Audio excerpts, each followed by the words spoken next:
siang dan salam sejahtera untuk kita semua. Yang kami hormati, Kak Muha hari ini kuliah MPSI Psikolog, serta yang kami banggakan seluruh peserta webinar kesejahteraan mahasiswa yang telah bergabung pada siang hari ini.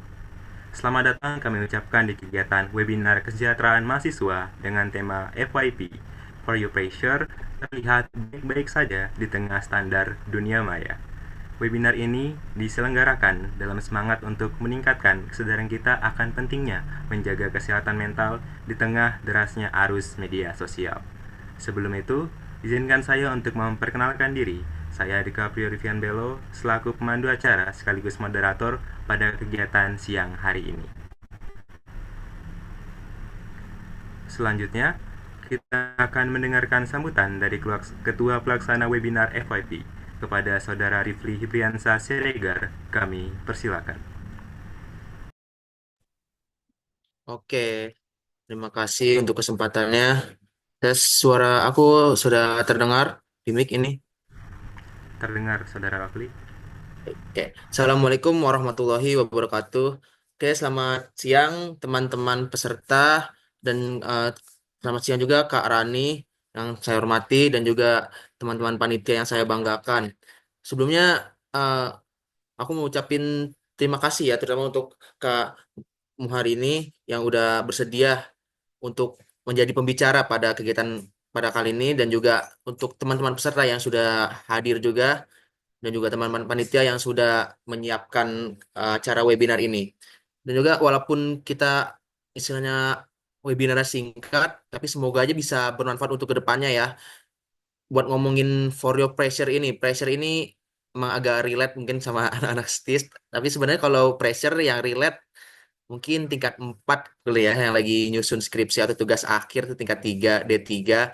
Tapi tetap aja semoga ini bisa bermanfaat juga buat kita semua teman-teman dan juga walaupun online kan jadi kalau online tuh bisa sambil di mana aja atau bisa sambil ngapain aja tetap join. Aku sih berharap teman-teman tetap menyimak dari awal sampai akhir apa yang disampaikan terutama oleh kamu hari ini. Eh, karena kita nggak setiap hari gitu bisa ngedenger apa materi dari psikolog. Semoga bisa bermanfaat ya, walaupun bukan hari ini mungkin nantinya juga. Oke, mungkin itu aja. Semoga lancar acaranya. Assalamualaikum warahmatullahi wabarakatuh.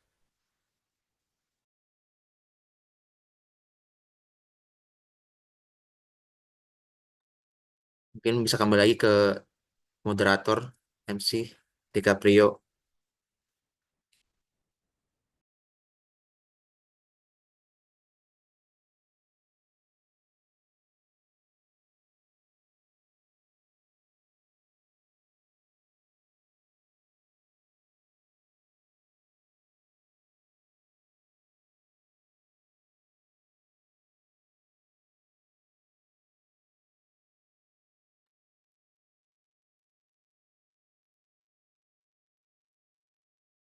Sepertinya ada kendala dari MC ya.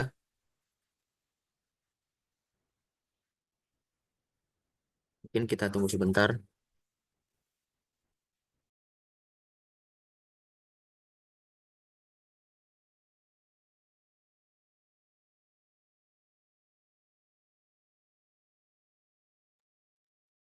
Dan juga mungkin aku ulangin teman-teman eh, bisa dapat e-sertifikat juga untuk peserta dengan mengisi presensinya yang sudah dikirimkan lewat kolom chat ya. Dan untuk sertifikat diberikan kepada peserta yang melakukan presensi di awal dan juga presensi di akhir Zoom ini ya, teman-teman. Baik.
Mungkin agar tidak terulur waktunya bisa dilanjutkan kegiatannya, mungkin MC-nya ini di cover oleh Mama Raihan.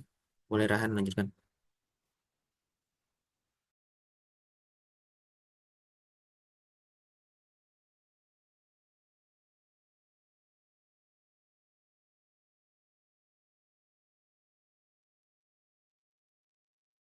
Mungkin MC yang awal tadi Deka ada masalah, jadi saya izin mengcover. Terima kasih sambutan dari Saudara Rafli. Selanjutnya adalah masuk ke acara inti kita, yaitu pemaparan materi. Sebelum itu, eh, mari kita, mohon maaf, sebelum itu saya akan membacakan CV dari pemateri kita pada siang hari ini.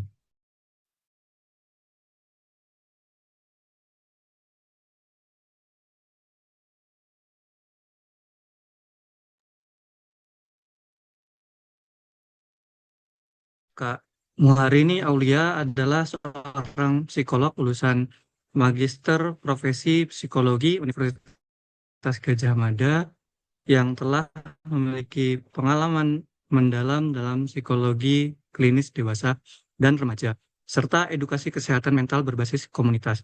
Saat ini beliau aktif sebagai psikolog klinis dan juga sebagai fasilitator kelas kesehatan mental di berbagai platform, baik online maupun offline. Selain menangani klien secara langsung, Kak Muharini juga kerap menjadi pembicara dalam seminar, pelatihan, dan webinar terkait topik self-awareness, self-regulation, stres akademik, hingga dampak psikologis media sosial. Tidak hanya memiliki latar belakang akademik yang kuat, beliau juga dikenal atas pendekatannya yang empatik, praktis, dan sangat dekat dengan realitas yang dihadapi mahasiswa dan generasi muda saat ini. Dengan latar belakang tersebut, tentu kita tidak sabar untuk mendengarkan pemaparan dari Kak Muharini yang akan membahas topik FYP, for your pleasure, terlihat baik-baik saja di tengah standar dunia maya. Untuk itu, kepada Kak Muharini Aulia, kami persilakan dengan hormat untuk menyampaikan materi. Waktu dan layar kami persilakan.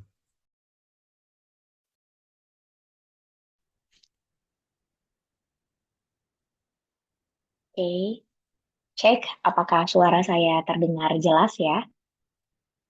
Sudah jelas, Kak. Sudah jelas ya? Oke, baik. Selamat siang teman-teman semuanya. Saya mau dong, saya menyapa dan teman-teman juga memberikan respon di kolom chat ya. Bila memungkinkan bisa diakses kolom chatnya, kemudian bisa balik menyapa saya supaya saya tahu nih sekitar 40 orang yang hadir hari ini, siang ini di sini, nggak cuman hadir namanya aja, tetapi secara fisik, secara atensi juga sepenuhnya hadir. Boleh saya ucapkan selamat siang kepada teman-teman semuanya. Teman-teman bisa merespon di kolom chat atau opsi lainnya adalah em, bisa akses kolom reaksi, kemudian memilih misalkan hari ini yang dirasakan happy, terus pilihnya adalah konfeti. Seperti yang saya tunjukkan ya. Saya milih konfeti nih. Teman-teman yang lain boleh silahkan memberikan reaksi atau menulis di kolom chat untuk menyapa balik saya. Oke, terima kasih. Di sini sudah ada beberapa orang yang merespon ya. Selamat siang juga. Oke, terima kasih teman-teman semuanya. Jadi saya merasa nggak sendirian di sini ya. Aku cuma bertiga dengan MC dan juga tadi yang menyampaikan sambutannya itu Ketua Pelaksana ini. Oke teman-teman, terima kasih untuk responnya.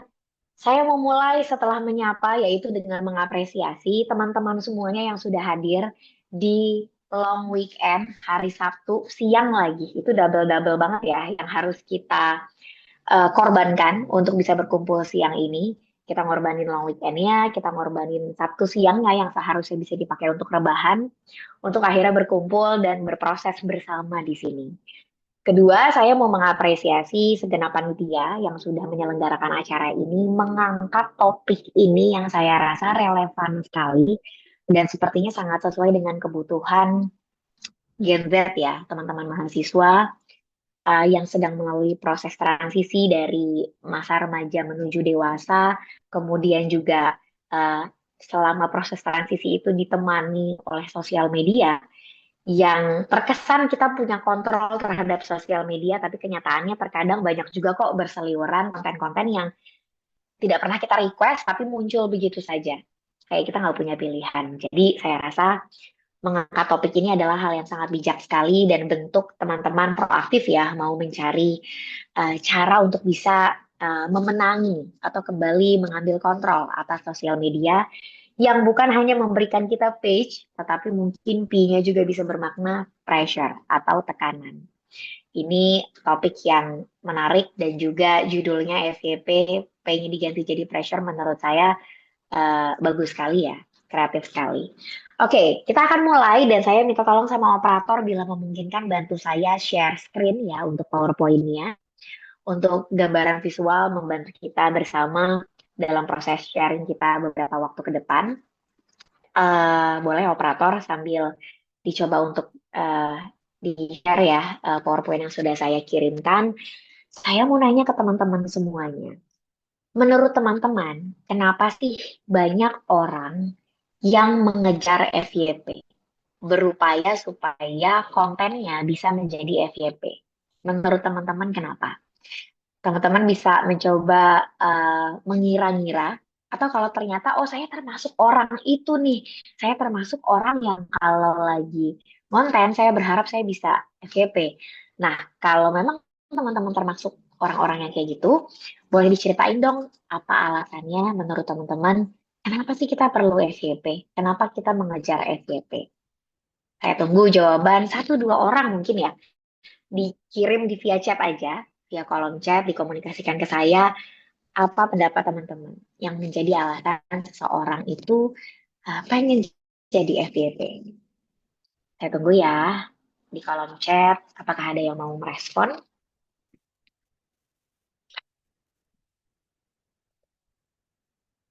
Oke, ayo teman-teman, ini sudah di-encourage nih ya, dikuatkan sama ini tadi moderatornya ya, Mas Tika Priyo, saya nggak sempat berkenalan langsung.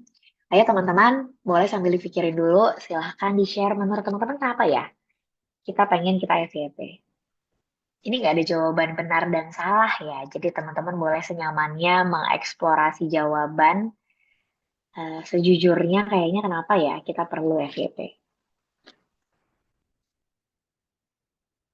Apakah ada yang sudah kepikiran?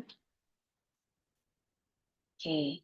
Oke, ada yang merespon langsung ke saya, directly, validasi sekitar dan menarik perhatian orang-orang tertentu. Oke, ini jawabannya bagus banget ya, analisa yang menurut saya cukup dalam. Dan terima kasih untuk jawabannya. Tadi seperti yang saya bilang, nggak ada jawaban yang salah atau tidak, tapi saya rasa jawaban ini mewakili banyak orang ya. Di mana ada kebutuhan dalam diri kita untuk divalidasi, dan mungkin kebutuhan juga untuk menarik perhatian orang-orang tertentu. Let's say apakah kita lagi ada yang mau dideketin, terus kita ngerasa ini bisa jadi alternatif cara untuk kita bisa menarik perhatian orang ini dengan menjadi FYP. Itu bisa ya menjadi salah satu penyebabnya. Ada lagi nggak yang lain yang punya jawaban? Satu lagi. Oke, ada yang chat lagi nih. Biar dilihat banyak orang. Oke, kalau yang tadi spesifik ke orang-orang tertentu, kalau yang ini biar mendapatkan atensi lebih banyak orang. Ada lagi nih yang jawab, karena pengen dilihat banyak orang, rasanya seperti dapat pengakuan. Konten gue berhasil nih, ada yang nonton, ada yang like, ada yang komen. Oke, ini tentang perhatian dari orang lain, ini tentang pengakuan, ini tentang validasi. Oke, kurang lebih jawabannya adalah itu ya. It means kita on the same page di sini, kita ada di pemikiran yang sama bahwa validasi, kemudian perhatian adalah salah satu motivasi yang paling kuat biasanya mendorong seseorang merasa perlu nih untuk saya jadi FYP. Oke, ini adalah awal yang baik kalau ternyata teman-teman cukup sadar bahwa motivasi dari seseorang pengen FYP adalah validasi dan perhatian, karena yang mau kita bahas juga nggak jauh-jauh bersinggungan dengan hal itu. Boleh minta tolong siapa ya yang bisa bantu share screen PowerPoint saya? Apakah ada?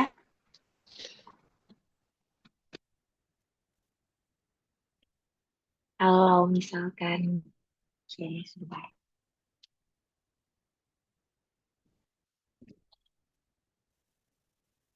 Oke, kalau misalkan ternyata eh, mungkin operator agak kesulitan ya, saya izin share screen sendiri, tapi mungkin nanti eh, video saya jadi off ya, nggak apa-apa ya. Soalnya saya pakai tablet dan entah kenapa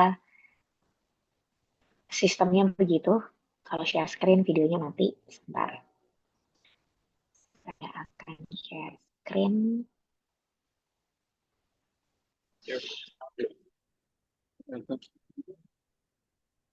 Oke, apakah teman-teman bisa melihat PowerPoint yang sudah saya tayangkan?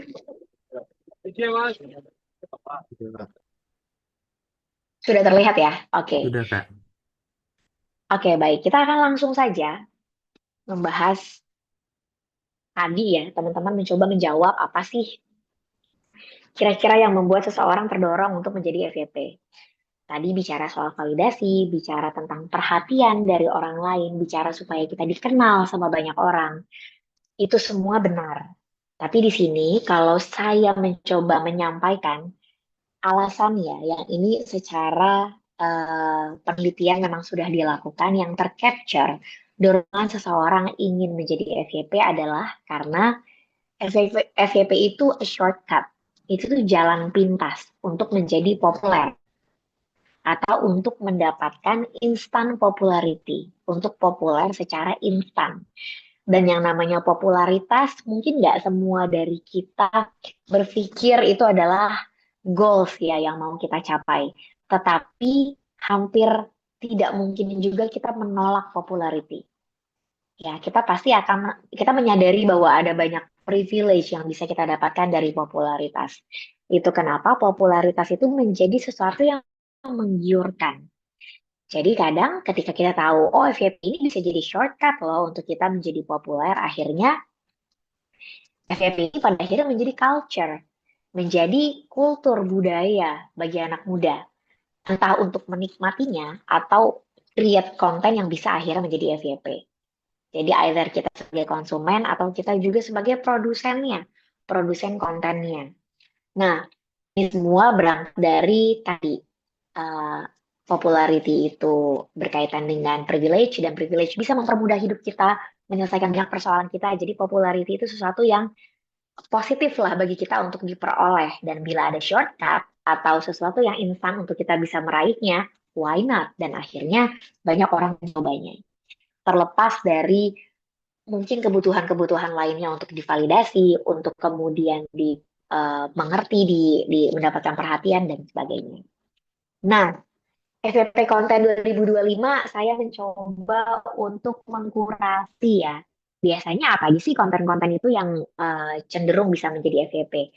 Saya coba research, cari artikel-artikel yang membahas itu dan ketemu nih 5 FYP konten, bentuk konten yang biasanya bisa jadi FYP. Pertama adalah dance challenge, tutorial, fakta atau informasi, entertainment atau jokes, dan juga konten reaction. Ini adalah 5 konten yang seringkali menjadi FYP. Tapi belum tentu semua dance challenge, semua konten dance challenge akan menjadi FYP. Belum tentu semua fakta atau informasi akan menjadi FYP. Ya, tetap pada akhirnya ada algoritma yang itu di luar kontrol kita, yang mengatur siapa yang pada akhirnya akan up menjadi sesuatu yang direkomendasikan dan bisa dikonsumsi oleh lebih banyak orang lagi. Nah, tapi seenggaknya kita paham nih, kalau 5 hal ini itu cenderung yang muncul sebagai FYP. Oke, dance challenge mungkin sesuatu yang kita lihat kayaknya nggak ada sesuatu yang harmful deh, nggak ada yang bisa menyakiti deh dari dance challenge, dari konten dance challenge.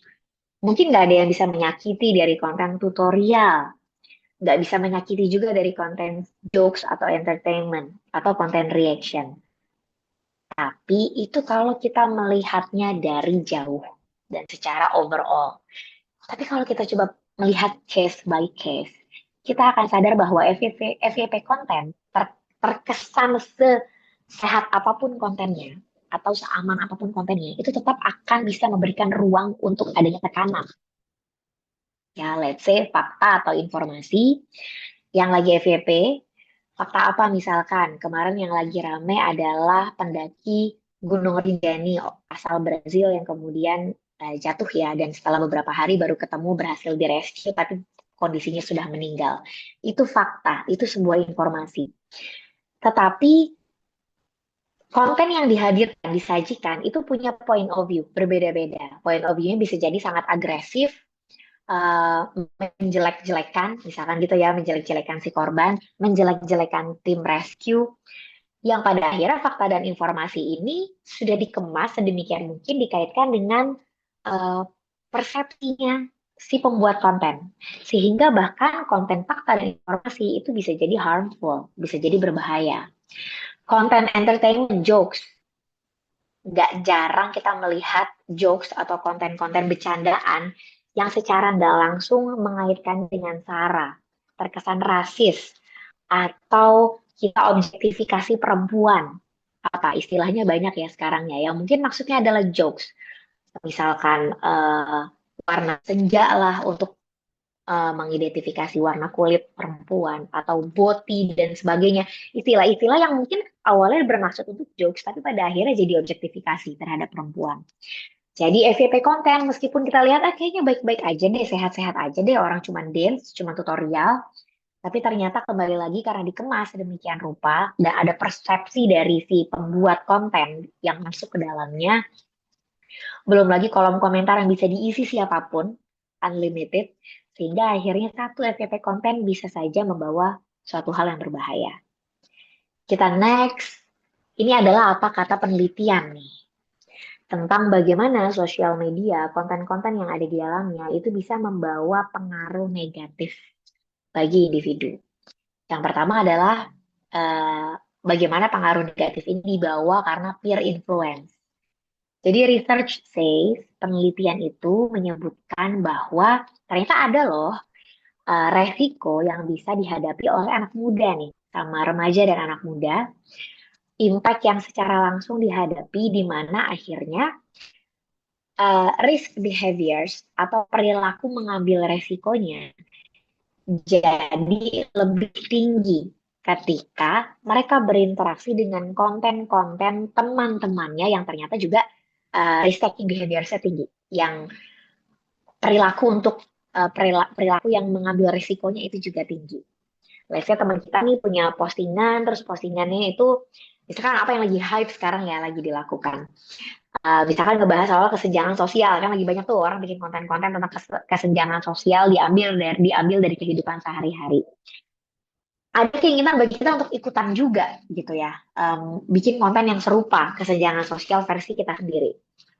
Itu mungkin nggak terlalu terkesan berbahaya ya, tetapi ada kalanya itu menyinggung satu pihak, dua pihak, atau secara tidak langsung menertawakan bersama posisi orang lain yang tidak lebih baik daripada yang lainnya. Ada juga meskipun sedikit itu impact-nya.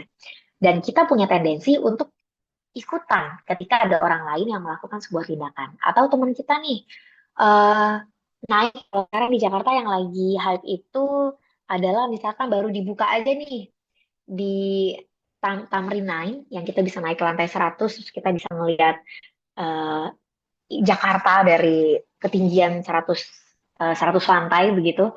Kemudian teman kita ikut ke sana, terus kita jadi pengen ke sana juga. Mungkin ini risk behavior-nya masih belum terlalu tinggi. Tapi gimana kalau misalkan teman kita bikin konten mencoba hal-hal yang itu cukup beresiko, baik untuk keselamatan fisik ataupun keselamatan mentalnya ya. Kemudian akhirnya kita mengikutinya juga. Dan ada nih potensi anak muda itu mengikuti apa yang dilakukan sama temannya di sosial media. Kemudian ada juga hasil penelitian yang bilang bahwa likes like suka yang ada di sosial media dan tombol-tombol lainnya yang menunjukkan reaksi kita, apakah tombol save, tombol kita forward ke orang lain, tombol kita likes, dan juga komentar kita, itu berpengaruh sekali dengan aktivitas otak kita ternyata. Karena ternyata anak muda itu lebih mudah untuk engage, terkoneksi, terjalin relasinya dengan foto-foto yang memang punya banyak likes. Itu sudah otomatis di kepala kita terbentuk kayak gitu. Nah, ini lebih detailnya ya. Ada area di kepala kita yang akan langsung aktif yang berkaitan dengan social memories atau memori sosial dan social cognition. Ketika kita melihat postingan-postingan yang likes-nya itu banyak, lebih mudah bagi kita untuk kita rekam di kepala kita, gitu ya. Belum lagi satu postingan yang kita lihat sengaja atau tidak sengaja itu akan langsung dibaca dan membentuk algoritma baru yang akan sosial media uh, tawarkan kepada kita postingan-postingan lainnya yang bisa memperkuat itu. Sehingga bayangin kalau kita nonton satu aja video atau postingan yang itu negatif, entah itu tentang pelecehan seksual, entah itu tentang self harm atau menyakiti diri sendiri, itu satu kali kita nonton aja, itu bisa dengan cepatnya muncul lagi di postingan-postingan lainnya. Akan disuggest sama Instagram, sama TikTok, dan yang lainnya untuk kemudian kita konsumsi kembali. Padahal satu postingan aja udah bisa bikin area di kepala kita mengaktifasi sosial memories kita. Gimana kalau postingannya berulang-ulang? Ya, dalam bentuk yang berbeda tapi sama infonya tentang itu juga. Bisa jadi kan akhirnya semakin lekat di dalam memori di kepala kita dan mungkin mempengaruhi kondisi mental state kita juga pada akhirnya. Nah, sekarang secara spesifik saya mau nunjukin gimana sih prosesnya sampai sosial media itu bisa memberikan dampak negatif kepada body image-nya perempuan. Ya, gambaran tentang tubuhnya perempuan. Ternyata bisa loh sangat berpengaruh gara-gara biopsychosociocultural yang itu saling terkoneksi, saling mempengaruhi sampai akhirnya kehadiran sosial media bisa begitu berpengaruh pada body image. Kalau teman-teman lihat di sebelah kiri sini, oke, saya mungkin sambil coret-coret dikit ya. Di sebelah kiri ini, bentar, kita pilih warna lain. Sorry.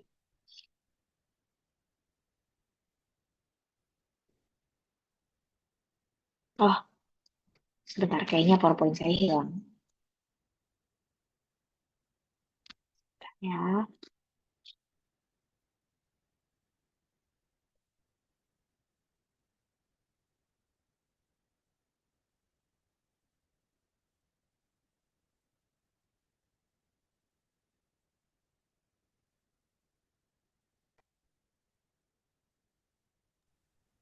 Izin Kak, mungkin dari kami bisa bantu yes. share screen Kak. Soalnya tadi udah sempat, Oh, boleh. ya, mungkin kepada operator bisa dicoba. Oke, baik. Terima kasih untuk bantuannya. Oke, teman-teman, sambil menunggu, sambil saya coba lanjutkan ya. Tadi kita mau membahas tentang bagaimana ya eh, berbagai faktor yang saling terhubung, terkoneksi, dan mempengaruhi itu akhirnya bisa memunculkan kegelisahan tentang body image pada perempuan. Kita mulai dulu dari yang psikososialnya dulu nih. Bagaimana secara psikososial dan cultural memang sudah ada tekanan bagi perempuan tentang gambaran tubuh mereka. Seperti apa sih harusnya tubuh perempuan itu? Kalau terlalu gemuk kita akan dikomentari, terlalu kurus kita dikomentari. Kemudian misalkan tubuh kita, misalkan ya warna kulit kita agak gelap kita dikomentari, tidak sesuai dengan standar kecantikan perempuan. Tapi kalau tubuh kita kulitnya terlalu putih, pada akhirnya kita diobjektifikasi. Semuanya serba salah bagi perempuan dan pressure itu sudah ada di sosial culturalnya. Kemudian ada tekanan, perempuan itu harus menarik, perempuan duduknya harus rapih, perempuan misalkan nggak boleh nggak boleh ngomong sembarangan gitu ya. Itu semua adalah yang berkaitan dengan body image kita, perempuan. Sudah ada di lingkungan sosial.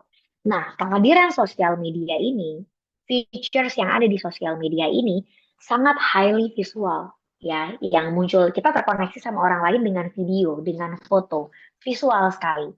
Sehingga akhirnya lebih mudah lagi bagi perempuan, udahlah di dunia nyatanya sosiokulturalnya itu penuh tekanan, di sosial media karena highly visual, kembali lagi nih perempuan dihadirkan, diobjektifikasi, dikomentari, apalagi semua orang sekarang bisa kasih feedback, bisa kasih komentar, Dan bisa dikuantifikasi. Oh, kalau foto saya cantik, menarik, banyak nih yang nge-likes. Kalau foto saya nggak jelas, mukanya dan sebagainya malah sedikit yang nge-likes. Bisa dikuantifikasi feedbacknya. Akhirnya ini semakin menekan bagi perempuan. Dan ditambah lagi bagi anak remaja, di sini ya, anak remaja itu ada puberti, ada imagery audience, nggak perlu ada sosial media aja, kadang perempuan itu baru masuk ke sebuah ruangan, dia berpikir orang-orang itu sedang memperhatikan dia, cara jalan dia, apa yang dia gunakan, bagaimana dia bicara, dan ini adalah imaginary audience. Apalagi kalau di sosial media yang jelas-jelas memang kita adalah objek ya bagi para pengguna. Postingan kita adalah objek untuk dikomentari, untuk diberikan reaksinya. Nah, ini semua saling terkoneksi dan sosial media itu seperti memberikan lebih banyak ruang untuk perempuan itu semakin diobjektifikasi. Dan dalam hal ini akhirnya boleh next bagi yang tidak mampu untuk menghadapinya, ya, menghadapi tekanannya, komentar dari sekitar, atau perbandingan, ya kita ngelihat, kok yang FYP-nya, yang jadi FYP itu pasti konten-konten yang perempuannya sangat menarik ya secara fisik, perempuan-perempuan yang mungkin seksi atau gimana, akhirnya ada perbandingan di sana. Nah ini bisa semakin memunculkan tekanan dalam kaitannya dengan body image, dan pada akhirnya inilah ada mental health concern di sini, yaitu depressive symptoms dan disorder eating. Semakin meningkat nih ternyata angka kasus gangguan makan pada perempuan. Ya, nggak cuma di Indonesia, tapi di seluruh dunia. Kalau teman-teman misalkan tertarik ya untuk baca bukunya Jonathan Haidt, dia ngebahas lengkap banget di sana dan dia memberikan banyak sekali gambaran tentang penelitian bagaimana akhirnya sosial media, handphone terutama smartphone itu memberikan dampak secara psikologis ya dan meningkatkan angka kejadian kasus berbagai kondisi mental seperti depresi, gangguan makan, kecemasan dan yang lainnya. Ataupun bahkan pemikiran untuk bunuh diri atau suicidal thoughts gitu. Nah, ini tuh kayak gambaran ekstrimnya lah ya, ibaratnya gambaran worst case-nya yang bisa terjadi ketika sosial media tidak kita tanggapi secara bijak dan kita tidak menyiapkan diri kita. Padahal seharusnya saat kita berkomitmen untuk terkoneksi dengan sosial media, kita harus tahu persis nih apa aja resiko yang mungkin harus kita hadapi. Apakah itu bisa mempengaruhi body image kita, gambaran tentang tubuh kita, atau bahkan self esteem kita, rasa harga diri kita ya ke diri sendiri, atau bahkan sampai mempengaruhi mood kita. Kita sampai depresi, atau bahkan sampai ingin merubah diri kita seutuhnya. Kita jadi nggak bisa menerima diri kita karena melihat, oh yang disukai orang yang kayak gini dan saya nggak memenuhi itu. Gitu ya. Oke, boleh next. Itu semua tadi adalah berbagai dampak ya dari sosial media, terutama juga yang FYP, karena tadi lagi-lagi kita bisa bikin konten yang kayaknya cocok buat jadi FYP, tapi belum tentu jadi FYP karena pada akhirnya ada banyak faktor lain di luar kontrol kita yang akan menentukan mana nih yang FYP. Nah, di sini saya tanya ke Chat GPT, sengaja saya share screen di sini. Saya minta ChatGPT coba find the real event that shows the negative impact of FYP on social media. Dan ternyata di sini ketemu dua nih, yang memang memberikan impact negatif sangat signifikan, sebuah kejadian dari FYP. FYP di sini nggak cuma diartiin yang ada di TikTok, tapi pokoknya yang viral ya. Dan yang pertama adalah viral live stream. Suicide of Ronnie McCart. Ini di luar negeri sih, mungkin nggak sampai ya ke Indonesia, tapi itu cukup signifikan memberikan dampak negatif karena konten itu menyajikan langsung orang yang sedang berupaya membunuh diri. Itu di live stream. Bayangin, pertama, kalau itu viral, otomatis kita akan lebih banyak lagi disajikan oleh sosial media konten-konten sejenis yang harmful juga. Kita nggak bisa pilih itu. Kemudian, itu pertama satu. Kemudian yang kedua, dampak lainnya adalah pastinya akan mempengaruhi mood kita. Entah kita merasa disgusting atau jijik gitu ya misalkan, atau malah jadi takut, atau malah jadi terbayang-bayang, traumatik buat kita ya. Atau bahkan bagi orang yang benar-benar kondisinya rentan, lagi merasa tidak berdaya, mungkin malah jadi dapat ide, apa saya mati aja ya? Oh, kayaknya bisa tuh gampang. Oh, ada kok yang selain saya yang mau kayak gitu juga. Saya nggak sendirian. Malah jadi dapat dukungan misalkan dari hal itu. Ada banyak banget hal negatif yang bisa terjadi karena satu konten ini. Next, di slide berikutnya juga adalah case lainnya, sama juga suicide, di mana akhirnya apa yang viral, apa yang jadi FYP itu juga adalah konten yang sangat negatif dan ini signifikan sekali, yang akhirnya jadi ada uh, railroad theme yang itu jadi algoritma di TikTok dan disajikan untuk banyak orang. Uh, Berbagai jenis konten lainnya selain yang dibuat oleh si Chase naskah ini ya. Nah, boleh uh, kita next lagi. Gimana sih hal-hal ini yang tadi ya FYP itu ternyata bisa menjadi sesuatu yang bermakna, itu matter loh, itu bisa sangat mempengaruhi banget aktivitas kita di sosial media atau bahkan mental state, kondisi mental kita.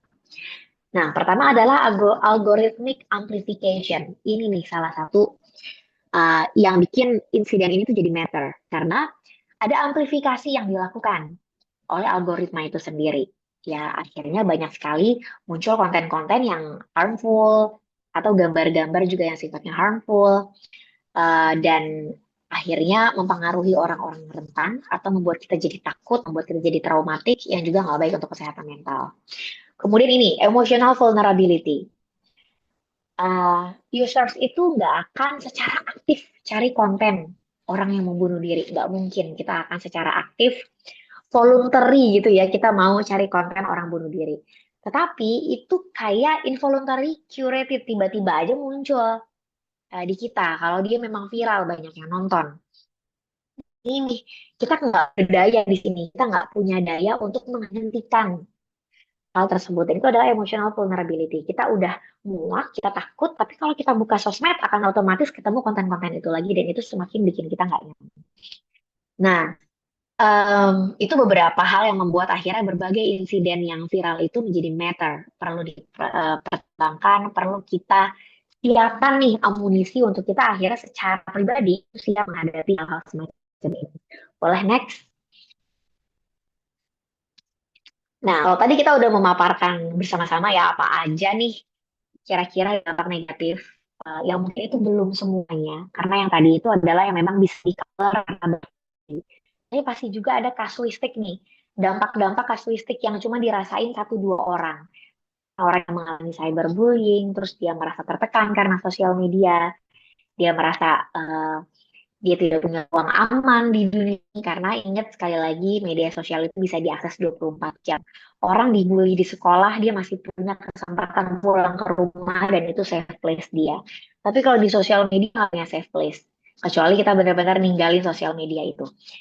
Kita bisa akses 24 jam, jadi orang yang ngebully kita bisa ngebully kita 24 jam. Coba imagine that, gimana sangat tertekannya orang yang mungkin sedang mengalami cyberbullying. Belum lagi adanya record digital ya, yang akhirnya buat kita nggak bisa menghapus tuh histori kita kalau udah masuk ke sosial media. Semua itu tekanan-tekanan yang mungkin sifatnya lebih kasuistik, tapi bisa berakhir ke berbagai kondisi psikologis kayak depresi dan yang lainnya. Nah, jadi strategi apa nih yang bisa kita lakukan untuk overcome, untuk mencoba mengatasi sosial media pressure dan juga negative impact dari sosial media. Boleh next? Nah, ini adalah hal yang sering digaungkan. Mungkin kita juga akrab mendengarnya, tapi belum tentu loh kalau kita coba telaah dan evaluasi, saya udah melakukannya belum? Belum tentu ternyata kita sudah melakukannya. Yang pertama adalah terus buat diri kita itu menjadi lebih literate atau terutama secara digital ya. Terus pelajari tentang digital literasi karena itu akan terus berkembang. Kalau dulu digital literasi adalah tentang bagaimana kita memastikan konten kita itu aman, tidak memposting sesuatu yang sifatnya personal, yang privacy. Tapi digital literasi semakin kesini semakin berkembang. Adanya AI membuat kita harus lebih melek lagi bisa membedakan mana yang dibuat, mana yang memang itu realitanya. Kemudian adanya FYP bisa membuat kita juga harus belajar ya secara digital literasi. Di dalamnya adalah memahami algorithmic influence, memahami juga curated natures of post. Apa itu? Gampangnya gini. Coba teman-teman cek ke diri sendiri deh. Apakah teman-teman akan posting foto yang teman-teman kelihatan jelek di sana? Saya rasa enggak ya. Atau misalkan hari ini teman-teman menghadapi masalah dan teman-teman malu banget, apakah akan dipost di Instagram? Belum tentu kita akan posting itu. Kita belum tentu akan posting kegagalan, belum tentu akan posting sesuatu yang memalukan. Kita mengkurasi mana yang mau kita posting. Nah, digital literacy termasuk adalah kita bisa highlight the curated nature of post. Saat kita memposting sesuatu, kita akan mengkurasi. Nggak cuma kita, seluruh orang di dunia pengguna sosial media ini pasti mengkurasi apa yang mau dia posting. Dia mau ngomong daily in my life gitu ya. Daily activity in my life. Apa aja dari pagi, bangun tidur, dan sebagainya. Pasti juga sudah dikurasi. Ya, meskipun terkesan kayak 24 hours dilihatin tuh ngapain aja. Pasti ada yang dikurasi. Let's say gini gampangnya. Oh, dia terlihat happy. Oh, dia pas anaknya marah, dia bisa menanggapi dengan tenang. Nggak kelihatan kayak ibu yang senggol bacok, anaknya salah sedikit langsung dimarahin. Wah, hebat ya, ibu ideal dan sebagainya. Tapi kita nggak tahu kan momen di balik dia mengambil tag video itu. Mungkin dia marah sama tim dia yang bikin videonya karena salah, misalkan melakukan kesalahan. Dan itu bukan bagian dari kemampuan memanage emosi. Nah, ada hal-hal yang pasti kita kurasi, nggak kita tunjukkan di sosial media. Dan kesadaran akan hal itu bisa membuat kita mengetahui dan lebih bijak ya, menanggapi konten orang lain. Dan nggak merasa kalau, oh saya doang nih di dunia ini yang nggak sempurna. Orang lain sempurna semua ya, orang lain produktif semua ya, orang lain pintar semua ya, cantik semua ya. Ya, pemikiran itu membuat kita jadi merasa teralienasi. Kayak saya satu-satunya yang nggak sempurna di sini, yang nggak produktif di sini.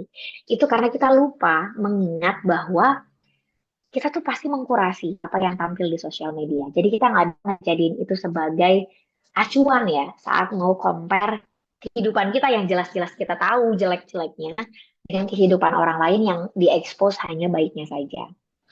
Itu juga bagian dari digital literasi.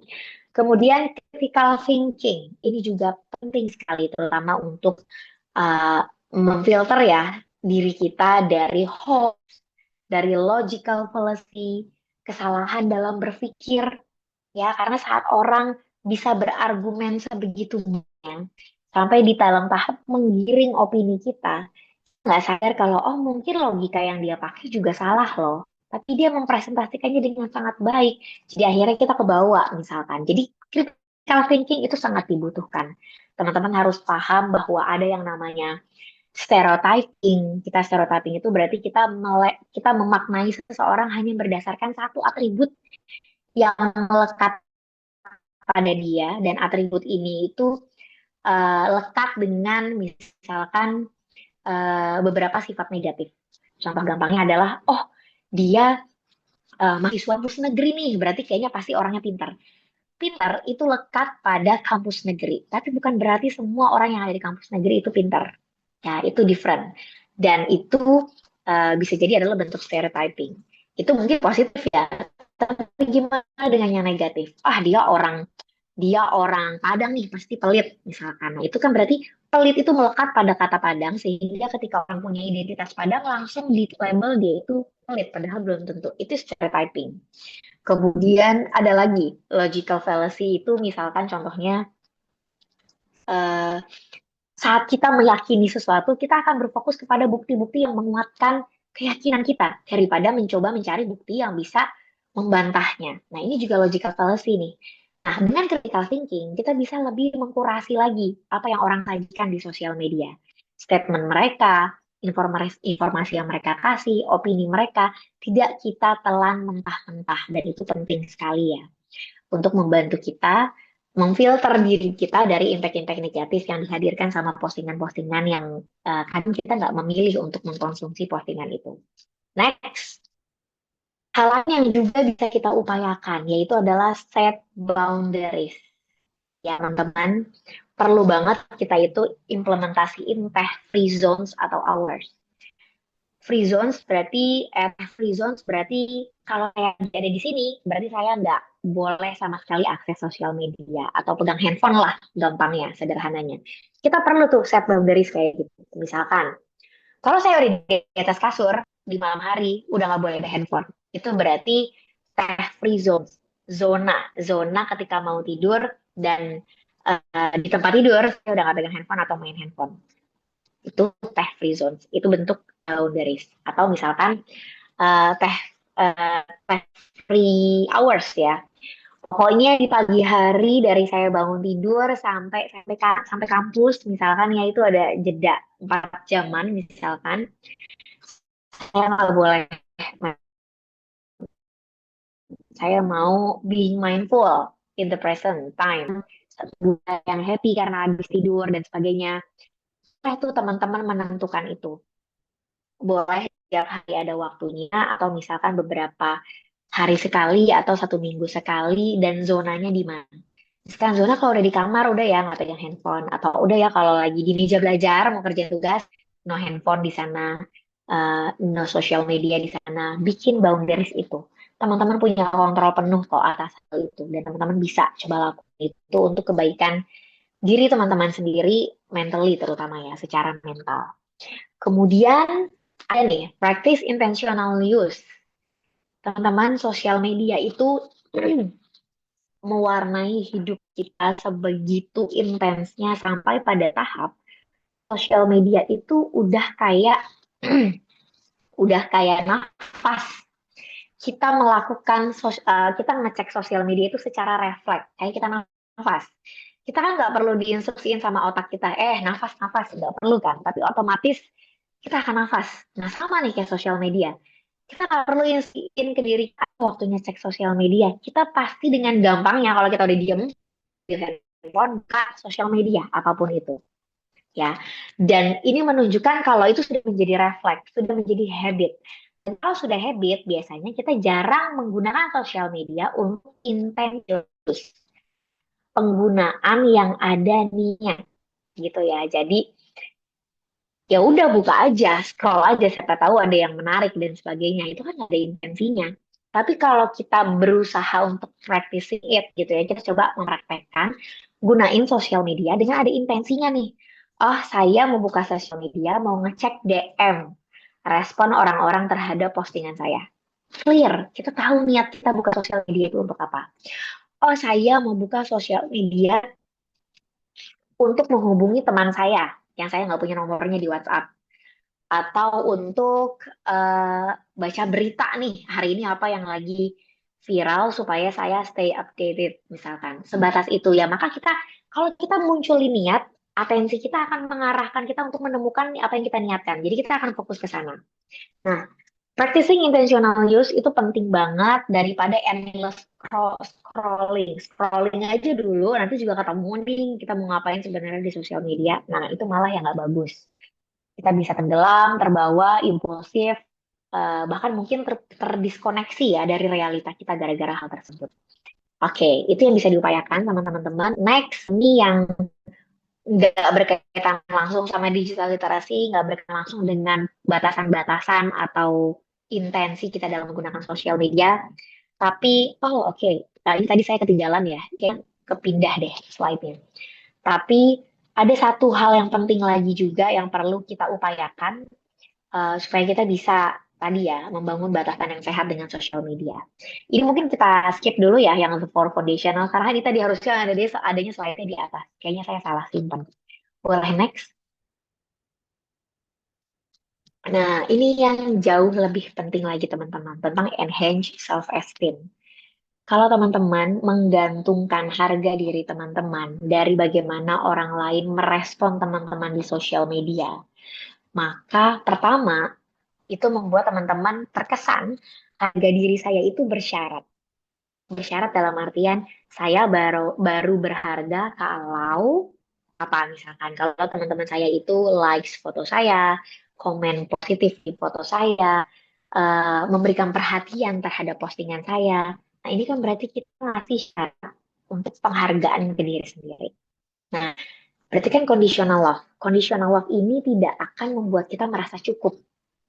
Ya, kita akan mau lebih lagi, lebih lagi. Karena conditional love itu tuh kalau analoginya kayak kita mencoba untuk masukin air ke dalam gelas. Tapi gelas itu nggak akan pernah penuh. Kenapa? Karena gelasnya aja itu bolong bawahnya.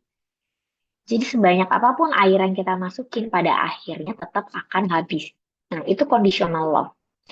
Kalau kita butuh conditional love, berarti ada belief di dalam diri kita. Kita nggak cukup berharga kalau saya tidak memenuhi persyaratan-persyaratan ini. Dan itu yang bikin akhirnya kita haus nih, craving for validation dari orang lain karena kita terus ngerasa itu nggak cukup. Nah, itu kenapa kalau teman-teman merasa itu terjadi sama teman-teman ya, di mana perlakuan atau respon orang terhadap postingan kita itu mempengaruhi mood kita, mempengaruhi rasa suka kita ke diri sendiri, penghargaan ke diri sendiri, then you have to stop and take a pause. Coba berhenti dan coba ambil pause dulu deh, ambil jeda dulu deh. Terus berfokus ke diri sendiri. Yang sosial media bisa berikan itu hanya airnya. Tapi selama gelasnya, wadahnya itu masih bolong, ya it's not gonna work, nggak akan ada manfaatnya juga. Jadi mendingan take a pause, berhenti dulu, ambil jeda, berproses sama diri sendiri dulu. Kenapa sih kok saya butuh pengakuan ya? Kok saya butuh cinta yang bersyarat ya? Penghargaan yang sifatnya bersyarat.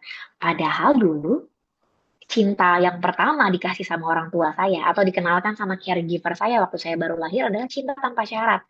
Orang tua saya nggak tahu karakter saya kayak gimana, nggak tahu saya bakal bertumbuh jadi anak yang kayak gimana, apakah gemuk, apakah kurus, apakah nanti nakal apa enggak, apakah saya nanti akan jadi cantik, ganteng atau enggak.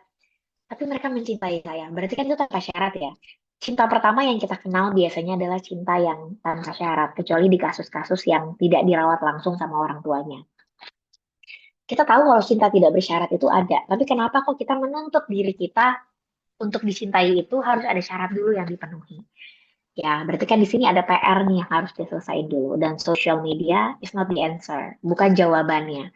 Terus kita cari jawabannya, tetap aja gelasnya kembali kosong lagi. Jadi proses itu dulu. Kenapa saya perlu menghargai diri saya dengan memenuhi syarat-syarat tertentu dulu? Kenapa saya nggak bisa menerima dulu diri saya apa adanya, sehingga pada akhirnya kalaupun saya memposting menunjukkan diri saya kepada dunia melalui sosial media, dan pada akhirnya itu tidak direspon positif atau orang cenderung abai dan sebagainya, it's not about me. Itu bukan tentang saya. Itu tidak bicara tentang berharga atau tidaknya saya. Itu hanya tentang preferences. Itu about other people. Itu tentang preferensi. Preferensi itu adalah mana yang lebih orang suka aja, selera gitu ya. Itu tentang selera dia, bukan tentang kayaknya yang nggak berharga atau tidak dicintai. Tapi itu tentang selera dia dan mungkin nggak match sama saya, and that's okay, nggak apa-apa. Itu tidak mengubah apapun tentang diri saya. Nah, untuk bisa punya mindset itu, mental model yang kayak itu, kita harus selesai dulu nih tadi ya. Kalau emang gelasnya itu ternyata bolong, coba gimana caranya kita bisa menutupi bolongnya, kita bisa menerima ya, ibaratnya diri kita apa adanya, unconditionally. Dan sepenuhnya sosial media digunakan adalah untuk stay produktif, stay relevan. Nggak mesti maksudnya tujuannya adalah untuk kita mendapatkan tadi validasinya, perhatiannya, pengakuannya, dan sebagainya. Ini juga salah satu yang paling penting yang mungkin teman-teman bisa upayakan, karena kalau ini ada, ini akan menjadi a very strong barrier, batasan yang sangat kuat yang membantu teman-teman untuk nggak mudah terpengaruh dengan aktivitas di sosial media, either itu dari postingan yang FYP ataupun kok kita nggak FYP gitu ya, itu nggak akan terlalu berpengaruh buat kita, as long as kita tahu kita berharga dan kita tahu persis intensi kita bersosial media adalah stay produktif, stay relevan untuk dapat informasi dan memberi informasi atau memberi manfaat sejauh expertise yang kita punya. Kayak gitu. Nah, saya akan tutup sesi ini dengan boleh next statement ya, yang sebenarnya ini disampaikan sama Jonathan Haidt juga di dalam bukunya Anxious Generation. People don't get depressed when they face threats collectively. They get depressed when they feel isolated, lonely, and useless. Ya, seseorang itu menjadi depresi itu bukan ketika dia dapat ancaman secara kolektif. Ya, ada banyak orang di dunia ini yang dalam historinya ya, dia terancam, dia diancam secara kolektif, tapi dia nggak depresi. Why? Karena they don't feel isolated. Mereka nggak ngerasa terisolasi. Mereka punya support system, mereka punya orang yang sepenuhnya mendukung dan menerima mereka apa adanya. They are connected, terkoneksi dengan orang-orang tersebut. Jadi, kalau kita mau kita kuat ya secara mental menghadapi sosial media, itu bukan dengan menghindari sosial medianya, kemudian, oh nggak ada sosial media, jadi saya nggak punya ancaman nih di hadapan saya. Bukan tentang mengeliminasi ancamannya. Tetapi yang bisa kita upayakan adalah gimana kita tetap stay connected dengan tadi support system kita, dengan significant others kita, orang-orang terpenting dalam hidup kita. Stay connected juga termasuk di dalamnya terus membangun circle pertemanan yang sehat, yang kita maintain, sehingga kalaupun ada ancaman, kita nggak ngerasa terisolasi, kita nggak ngerasa sendirian, dan kita nggak ngerasa useless, nggak ngerasa kita nggak berguna. Karena tadi kemampuan dan uh, kemampuan dan kepemilikan kita untuk terkoneksi dengan orang lain itu menguatkan kita, membantu kita gitu ya untuk menghadapi ancaman-ancaman ini. Nah, dalam kaitannya dengan sosial media, menghindari sosial media mungkin bukan jawaban yang terbaik ya. Karena sosial media dalam banyak hal juga pasti ada positifnya. Tetapi kemudian gimana sosial media tidak menghambat kita untuk stay connected, terkoneksi dengan orang-orang yang memang benar-benar matters, benar-benar bermakna dalam hidup kita. Orang tua, teman terdekat, pasangan, siapapun itu yang kita rasa memang signifikan, tetap prioritaskan mereka karena pada akhirnya kita akan bahagia malah berakhir depresi itu bukan tentang ada atau enggaknya ancaman, tapi kita merasa nggak di dalam hidup kita. Mungkin itu ya closing statement dari saya untuk materi siang ini. Semoga ada insight ya yang bisa teman-teman dapatkan. Mungkin setelah ini kita bisa lebih banyak explore lebih jauh, elaborasi lebih jauh dengan tanya jawab. Saya kembalikan kepada moderator. Terima kasih dan selamat siang teman-teman semuanya. Oke, baik. Terima kasih banyak kamu hari ini atas materi yang sangat-sangat mendalam dan juga relevan dengan kehidupan kami sebagai mahasiswa yang sangat akrab dengan media sosial. Mungkin dari saya sendiri, Kak, izin untuk merangkum sedikit materi yang sudah Kakak sampaikan pada siang hari ini. Yang pertama, kalau kita belajar kalau dari fenomena FIP ini, media sosial bukan hanya hiburan semata, tapi juga menjadi sumber tekanan mental, terutama dengan adanya pengaruh dari like, dari komentar, dari algoritma, serta ekspektasi sosial yang terbentuk secara digital.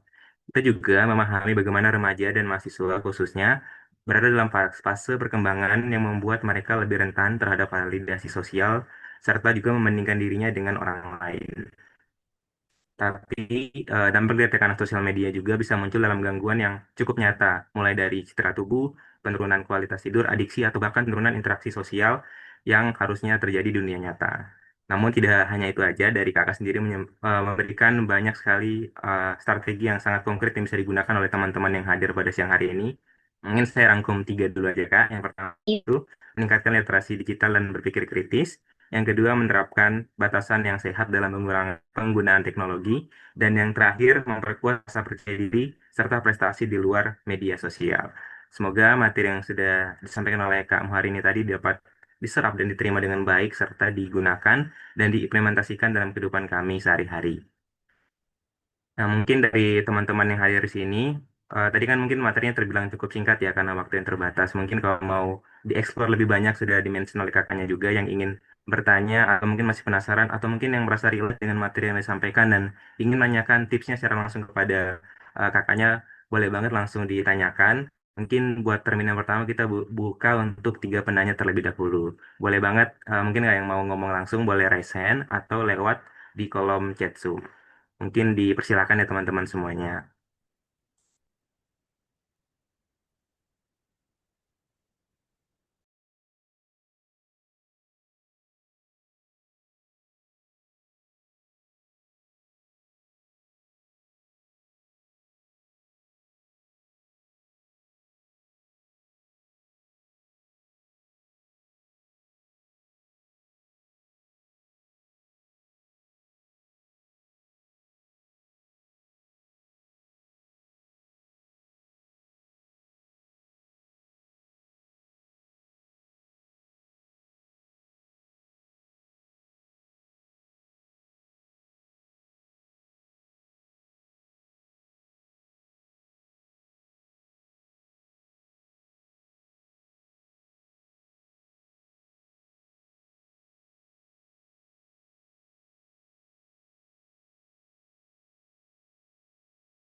Ya, mungkin kepada Rafli dipersilakan.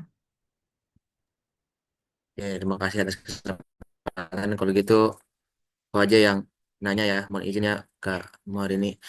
Hmm, Sebelumnya sempat disinggung kalau salah satu menghadapi tantangan tersebut itu dengan eh, memperkuat rasa percaya diri serta prestasi di luar media sosial ya.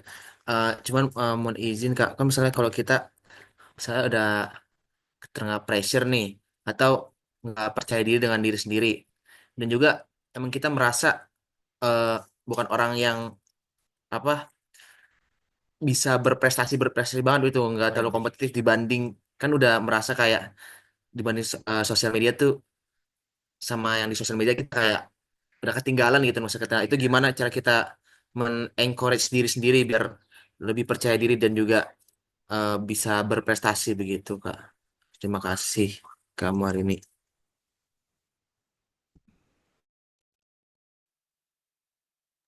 Ini berarti saya langsung merespon ya. Iya, Kak, dipersilakan.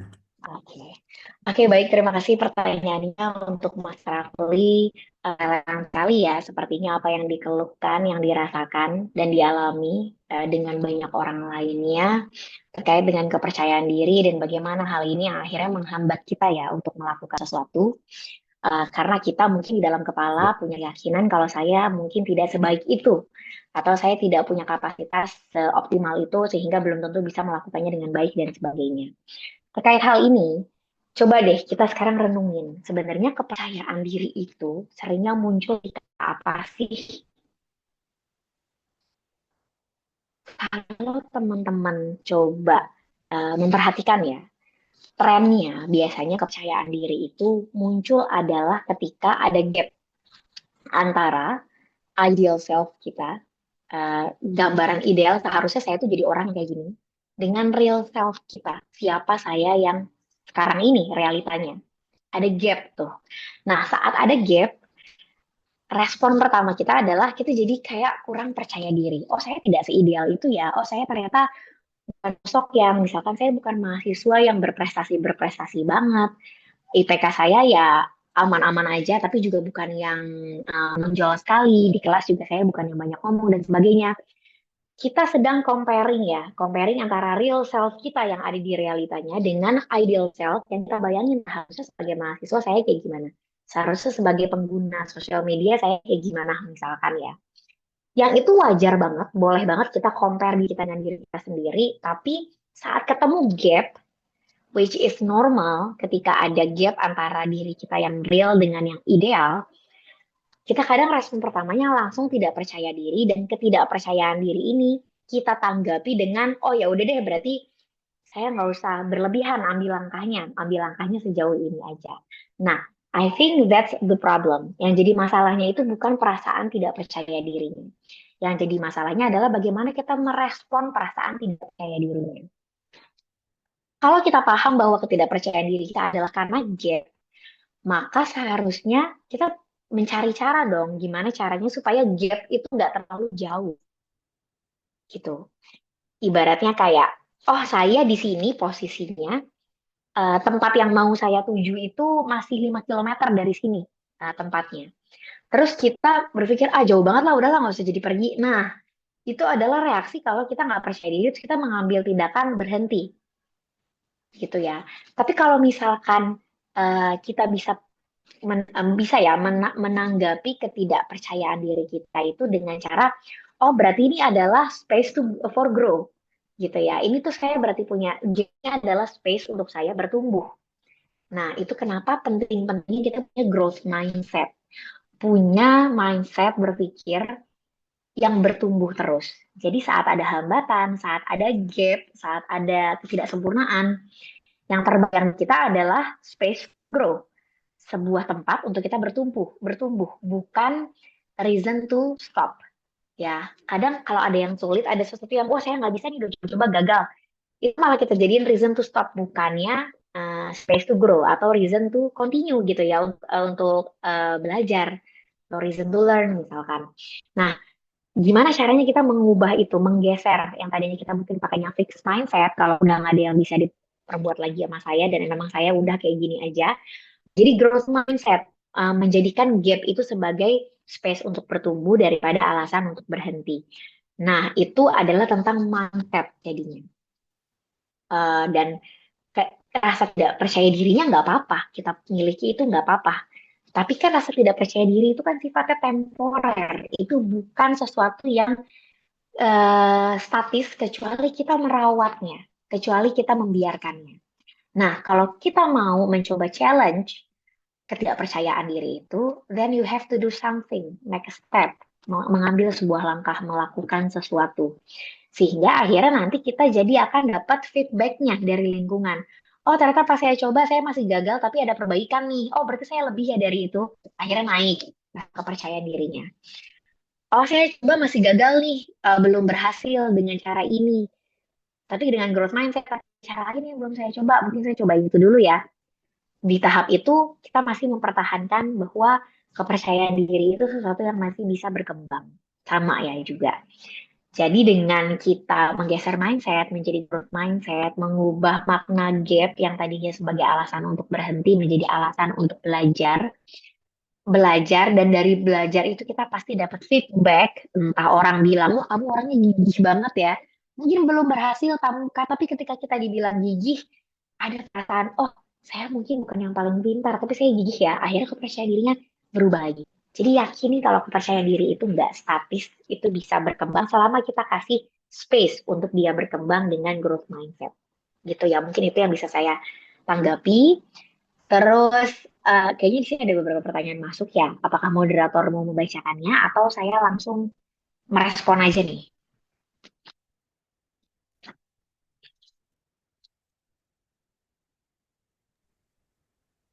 Oke, baik, terima kasih Kak hari ini atas jawabannya. Apakah dari Rafli sudah menjawab? Baik, kurang lebih sudah dapat gambarannya. Terima kasih Kak Rini. Ya, baik, terima kasih banyak kepada Kak Marini atas jawabannya juga kepada Saudara Rafli ya, pertanyaan yang sudah disampaikan.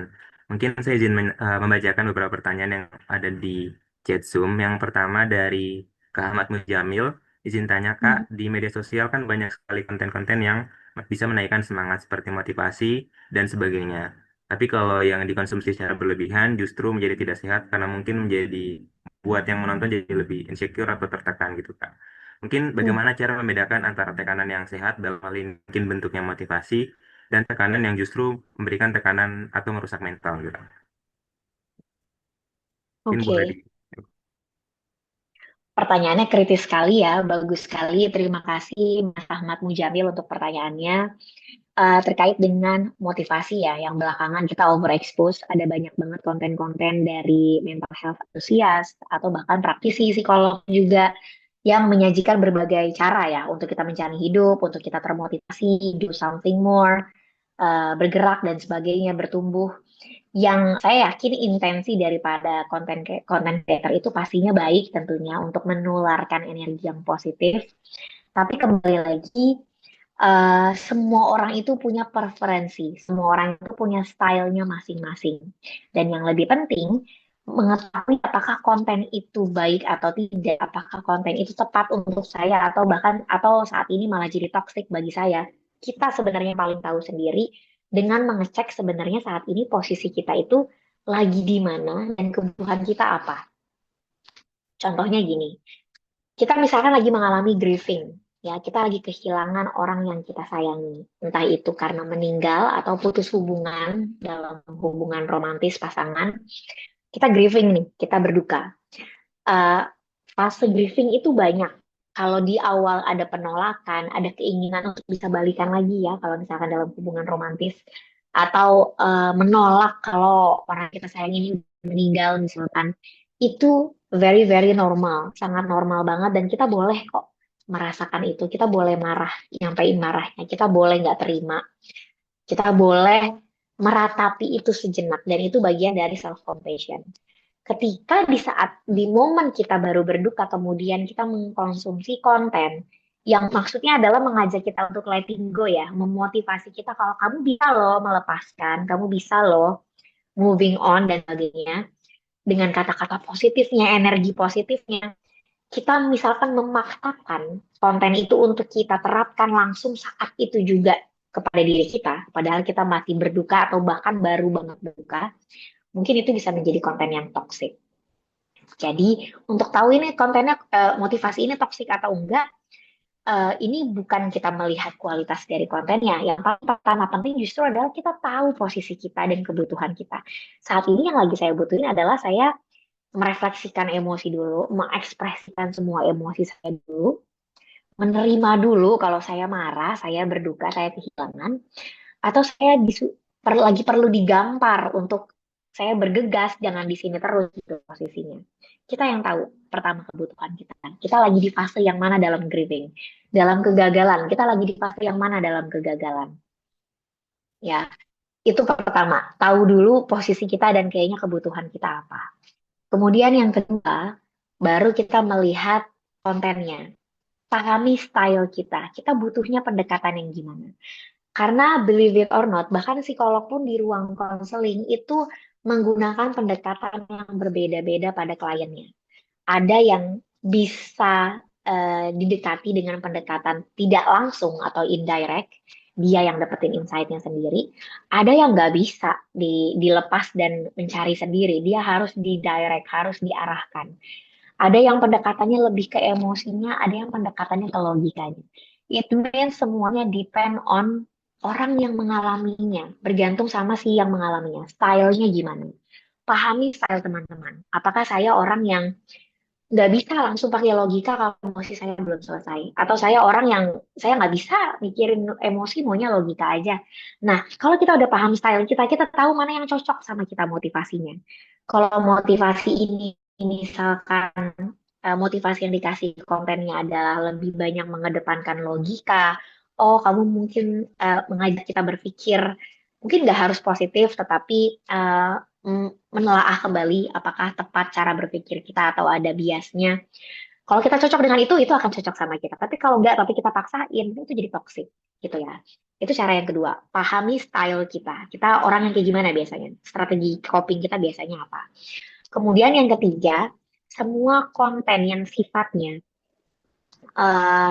yang sifatnya itu memburu-buru atau mengeneralisasi, ya mengeneralisasi, ya pokoknya atau sifatnya black and white, benar dan salah, there is no in between, nggak ada di tengah-tengah, nggak ada spektrum lain selain benar dan salah. Itu mungkin yang teman-teman perlu berhati-hati. Karena kita adalah kompleks human being. Kita adalah orang, manusia, hidup yang kompleks di dalamnya. Nggak bisa kita melihat segala sesuatu itu hitam dan putih. Jadi kalau konten itu memaksa kebenaran itu hanya satu, hitam putih misalkan, atau mensimplifikasi proses seseorang, memaksa bahwa semua orang pasti caranya sama untuk menyelesaikannya, mungkin teman-teman bisa mempertimbangkan kembali konten-konten yang demikian. Karena ada yang namanya individual differences, perbedaan individu. Dan uh, orang boleh misalkan share pengalaman dia pribadi dan cara dia. Kita yang mengolahnya yang perlu bijak. Apakah cara itu akan efektif di saya atau tidak? Atau cukup saya ambil hal-hal yang mungkin bisa cocok di saya, yang lainnya enggak? Atau bahkan saya nggak perlu adaptasi semuanya, tapi at least dengan mendengar konten dia, saya jadi bisa yakini ya kalau pasti ada ketemu kok jalan keluarnya, karena orang ini aja yang tadinya berpikir ini udah dead end, jalan buntu, ternyata ketemu tuh way outnya, jalan keluarnya. Jadi saya mungkin juga kayak gitu kali ya, pintar-pintar menelaah, memilih, mengolah mana yang cocok dengan saya, mana yang enggak, mana yang saya mungkin bisa jadi ini insight-nya bagian yang ininya aja, atau yang mananya gitu ya. Lebih ke sananya mungkin ya, terkait dengan motivasi dan tekanan-tekanan yang mungkin menyertainya. Semoga bisa menjawab. Kalau ada yang mau ditanggapi lagi, silakan ya.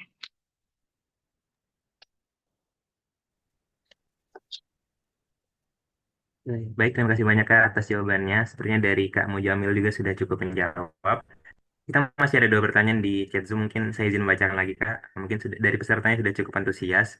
Yang pertama, izin bertanya Kak, bagaimana pemahaman tujuan hidup dan pembuatan rencana jangka panjang dapat membantu meningkatkan rasa percaya diri? Dan kepada Kak Muhari ini dipersilakan. Oke, baik. Terima kasih pertanyaannya, Mbak Desi. Pemahaman hidup, pembuatan rencana jangka panjang bisa membantu meningkatkan rasa percaya diri. Oke, baik. Eh, saya mungkin akan menjawab dengan memberikan konteks ya, sebuah analogi juga. Let's say kita ada di dalam sebuah hubungan. Kita mau membangun rasa percaya sama pasangan kita. Tentunya Oke. cara kita membangun rasa percaya adalah kita akan coba mengenali karakter dia, gimana dia menyelesaikan masalah, dia merespon masalah, dan kemudian akan ada masanya kita akan bertanya ke dia visi hidup dia.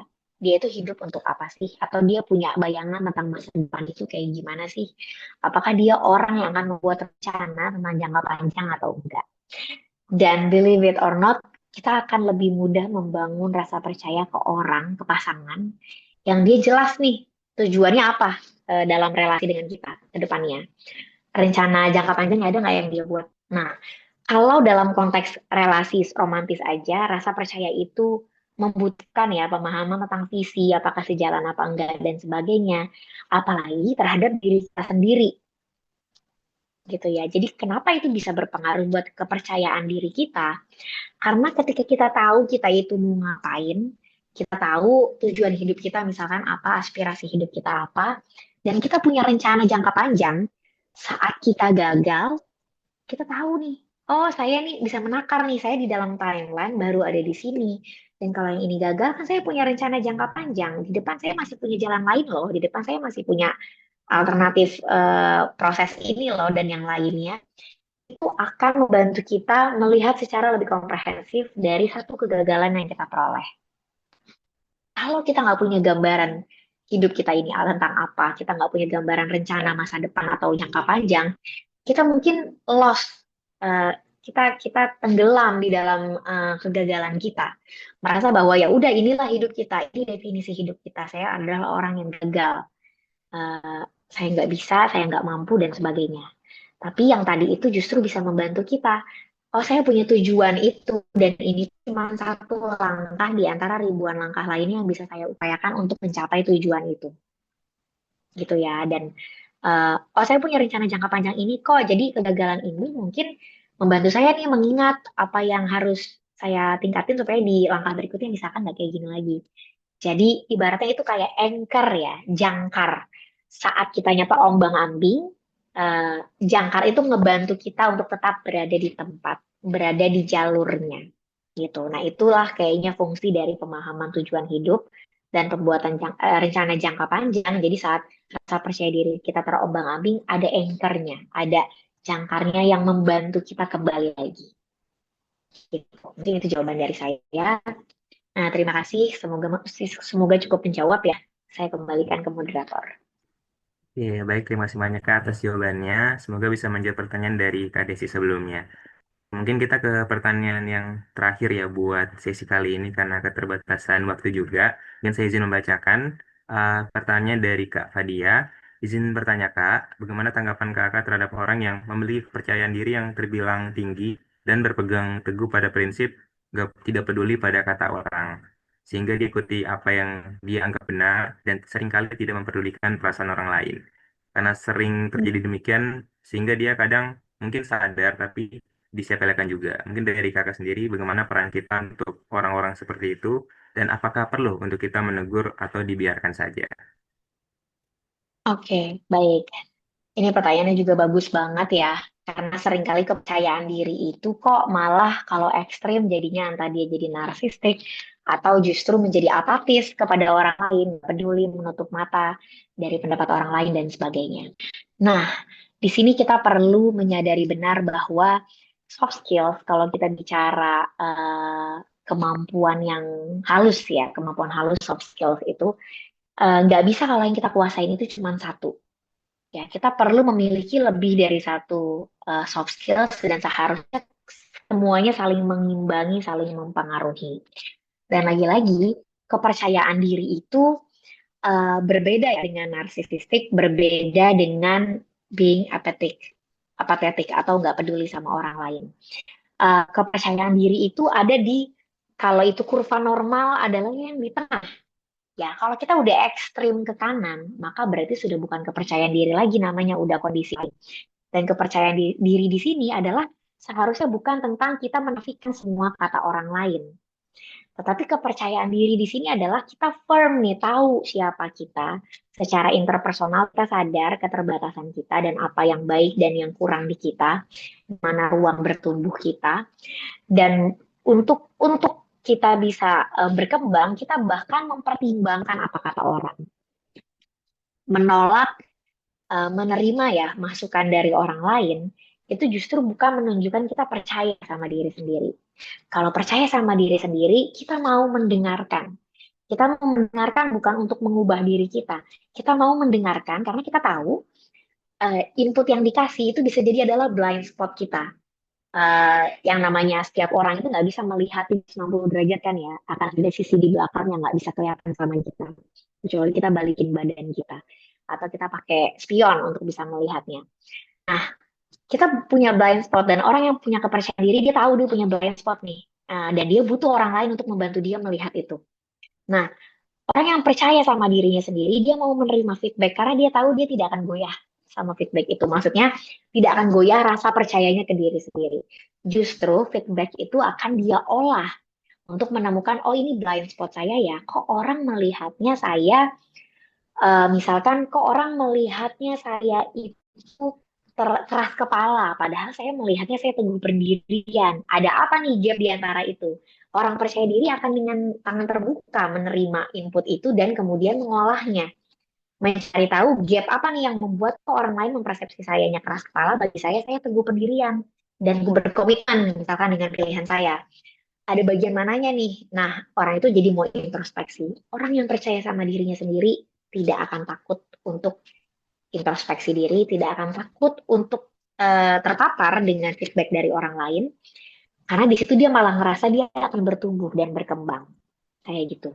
Dan untuk memiliki kepercayaan diri yang tadi ya, yang baik itu, yang sehat itu, perlu juga dilengkapi dengan empati sama orang lain, kemampuan komunikasi yang baik, yang efektif, yang mendengar untuk memahami, bukan mendengar untuk melawan.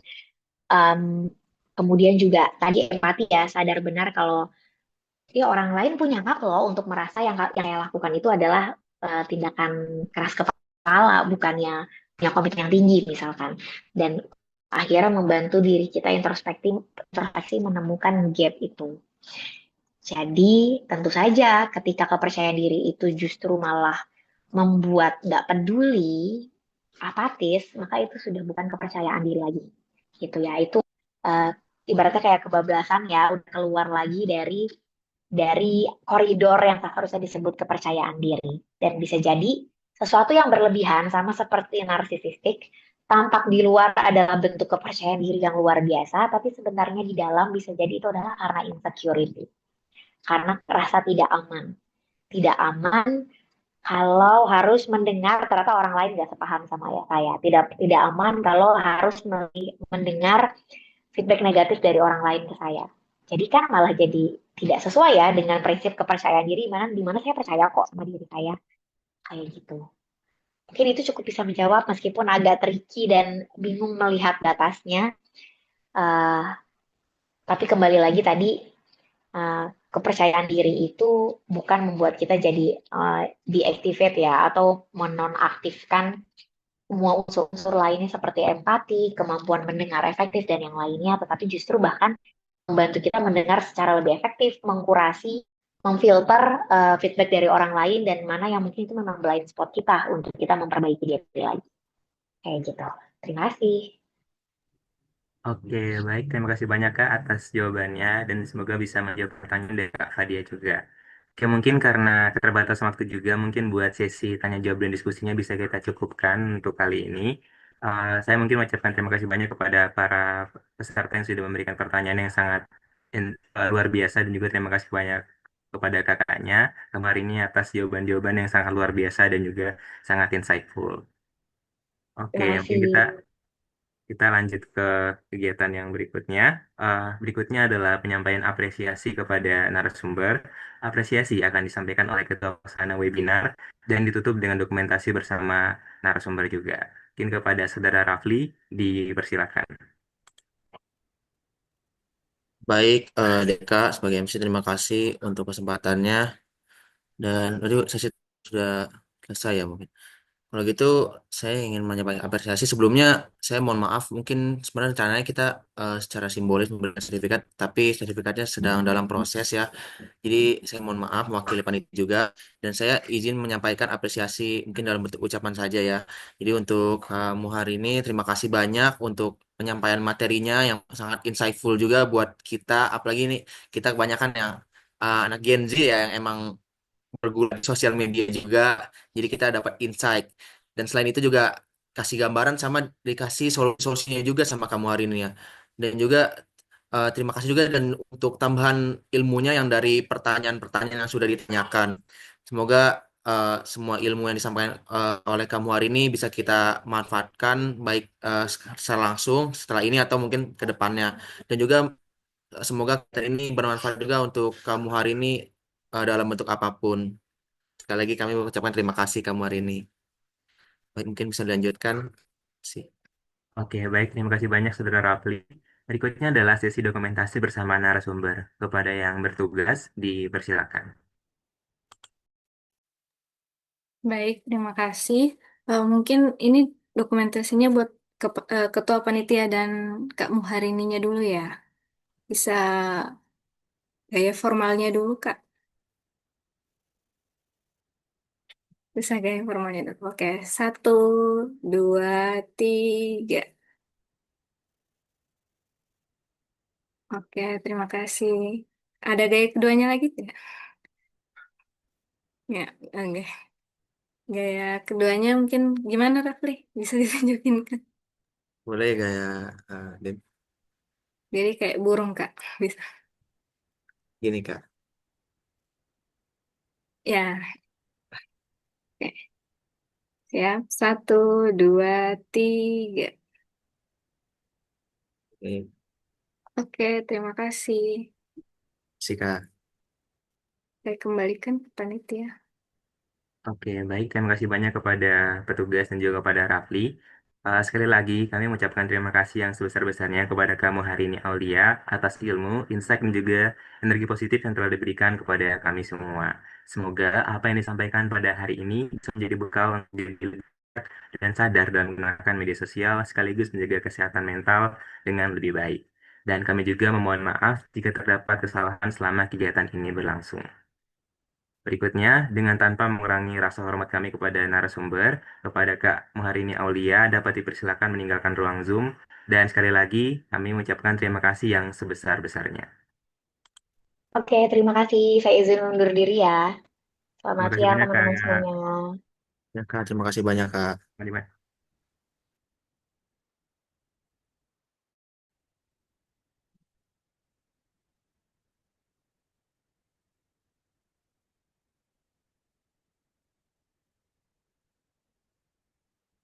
baik, kita akan berlanjut kepada sesi yang selanjutnya yang tidak kalah seru, yaitu sesi Games. Mungkin kepada para peserta dapat disiapkan gadgetnya. Kita akan gunakan eh, aplikasi atau web Kahoot. Dan mungkin karena keterbatasan juga, mungkin yang peserta yang tepat untuk kuota 40 orang bisa langsung join kepada Kahoot-nya. Mungkin kepada yang bertugas bisa dipersilakan untuk share screen-nya.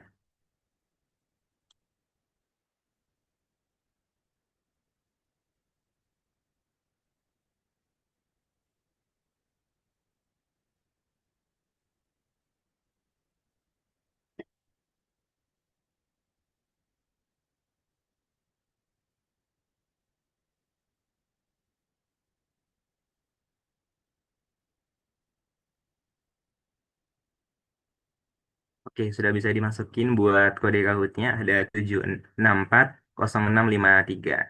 Ini karena tadi sebelumnya terbatas, mungkin buat 40 orang tercepat bisa langsung join ke Kahoot-nya.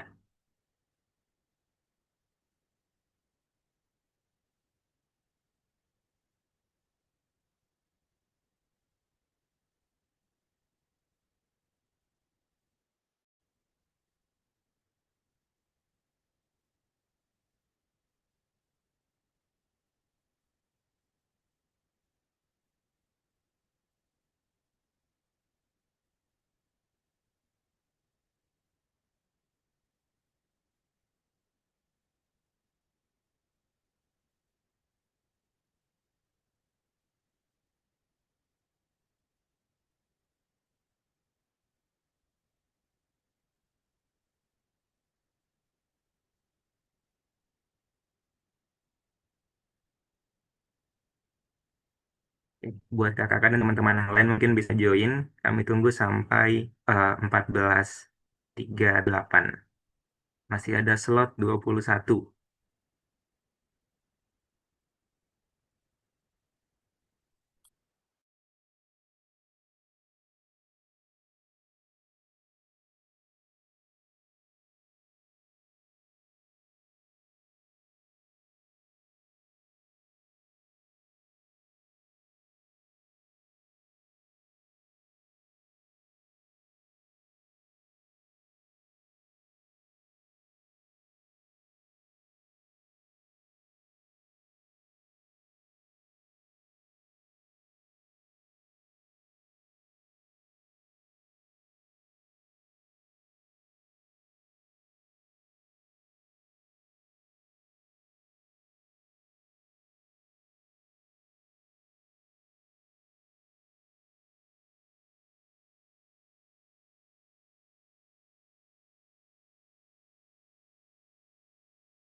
Oke, karena mungkin sudah pukul 14.39, mungkin bisa kita mulai aja. Tapi buat informasi tambahan, pemenang yang bakal kita ambil itu hanya juara satu ya teman-teman. Jadi mungkin bisa diisi dengan baik agar bisa dapatkan poin terbanyak.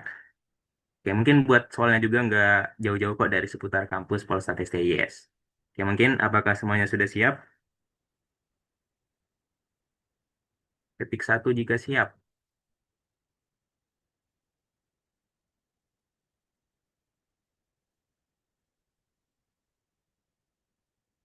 Oke, udah pada ready mungkin kepada operator bisa kita mulai dalam 3, 2, 1.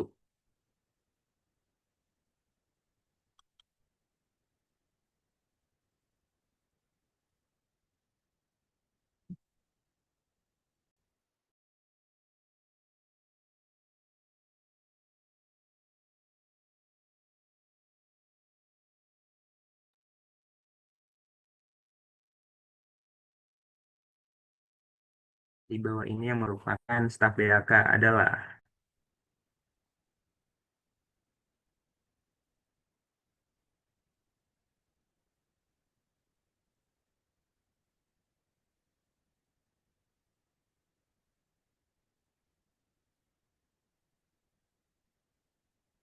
buat podium sementara ada Nel.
Ya, udah soal keempat, jumlah kuota formasi SPMB-STS 2025. 18 orang benar. Kita lihat podium sementara. Mas, tergeser. Desi. Ayo yang lain masih bisa ngejar. Masih ada 11 soal lagi.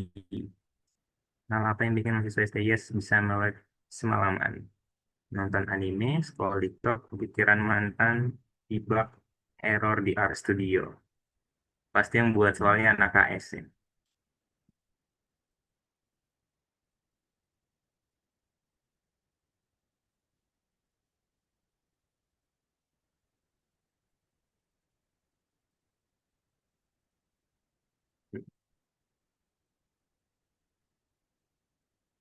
Wah, wah, podiumnya berubah terus. Sekarang Wahyu, Nel kembali ke posisi kedua. Apakah bisa comeback? Dan Desi terlempar. SE 2026 adalah sesi ekonomi yang dilaksanakan ke 5, 6, 7, atau ke 8 kali.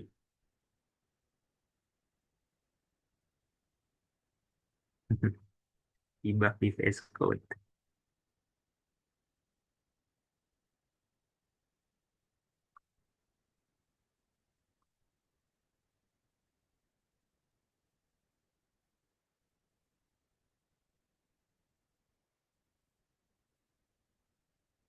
Oke, urutan pertama berubah lagi. Sekarang Rain.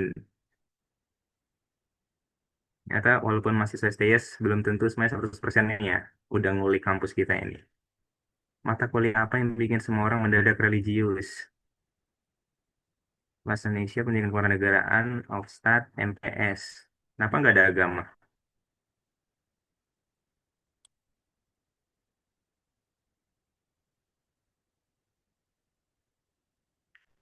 MPS?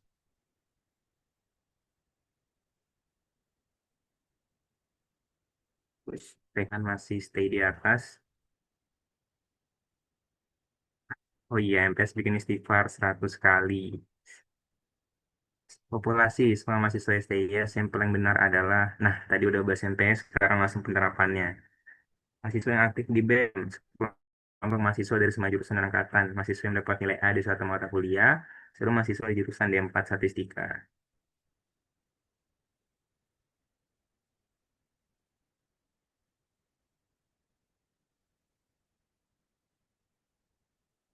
Mantap, Rian masih di urutan pertama.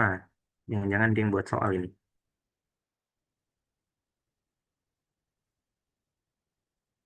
Berapa kuota jalur formasi pembibitan STS yang 2025 ya? Ada 20, ada 50, ada 32, ada 100. Pengumumannya baru-baru ini ya, harusnya Mbak udah tahu lah ya, karena beritanya masih hangat juga.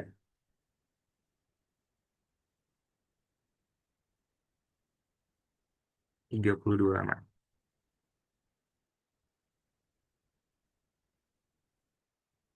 Masih Rain di peringkat pertama. Oke, soal ke-10. Siapakah nama kepala BPS sekarang? Wah, ini kalau nggak tahu kebangetan sih. Atau Murdianto, Imam Mahdi, Amalia Nininggar, Dia Santi, atau Puji Ismartini.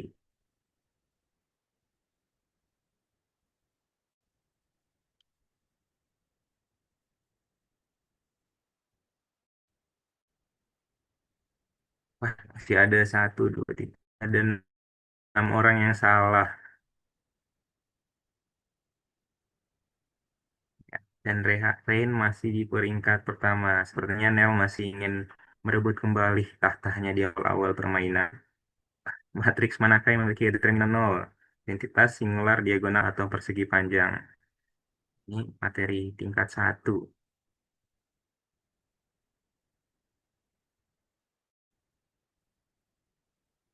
Aljabar linear masalah.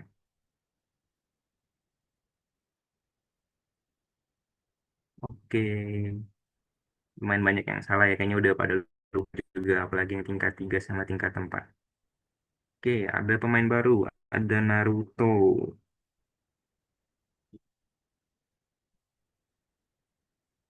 Tiga pemain pertama dalam demografi. Tadi Alin, sekarang pendemo. Fertilitas, mortalitas pensiun, fertilitas bekerja edukasi, fertilitas mortalitas migrasi, mortalitas imigrasi fertilitas. Dan biru sama hijau mirip ya, mirip-mirip. Wah, sepertinya ada yang terkecoh. Iya, seperti biasa masih Rain. Bisa 1.000 poin dari urutan kedua.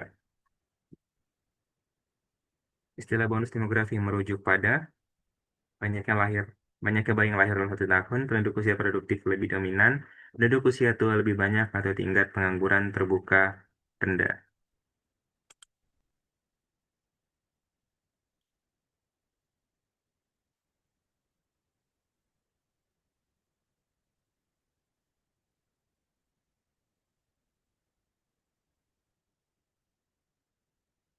Wah, Handi kudeta oleh Nel. Nel berhasil merebut tahtanya kembali. Pada bulan apa aja Susunas diselenggarakan atau dilaksanakan? Januari, Juli, Maret, September, Februari, Agustus, April, Oktober.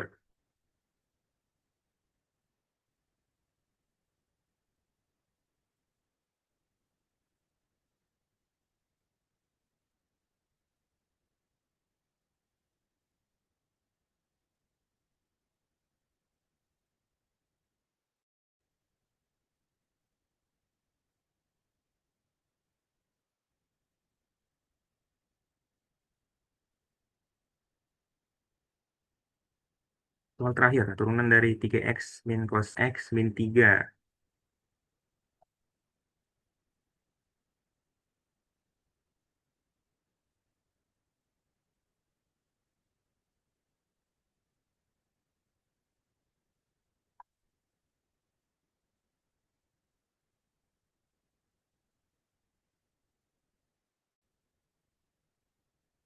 Oke, mari kita lihat siapa yang akan mendapatkan juara 1.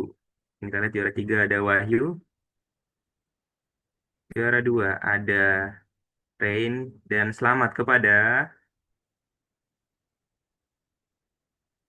Nel dengan poin 11.106. Sekali lagi selamat kepada Nel.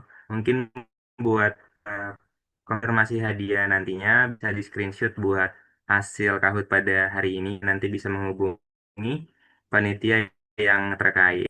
Sekali lagi terima kasih kepada para peserta yang sudah agak antusias mengikuti games pada hari ini, dan selamat kepada Nel karena sudah meraih juara pada games webinar FWP pada siang hari ini.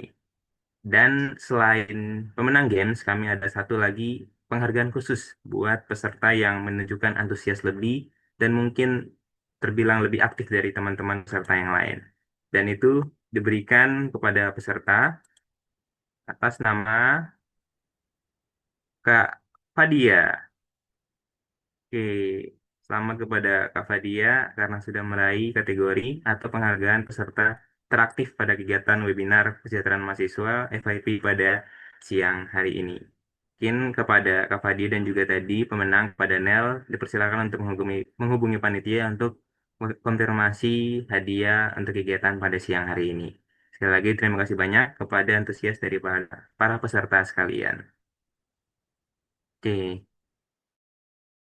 Berikutnya, karena kita sudah ada di penghujung kegiatan, mungkin sebelum menutup kegiatan pada hari ini, izinkan kami untuk melaksanakan sesi dokumentasi untuk mengabadikan momen-momen kita pada siang hari ini. Kepada yang bertugas, dipersilakan. Oke, terima kasih. Mungkin teman-teman yang lain bisa on cam dulu, ditunggu sampai berapa ya? 14.54 deh. Bisa on cam semuanya dulu.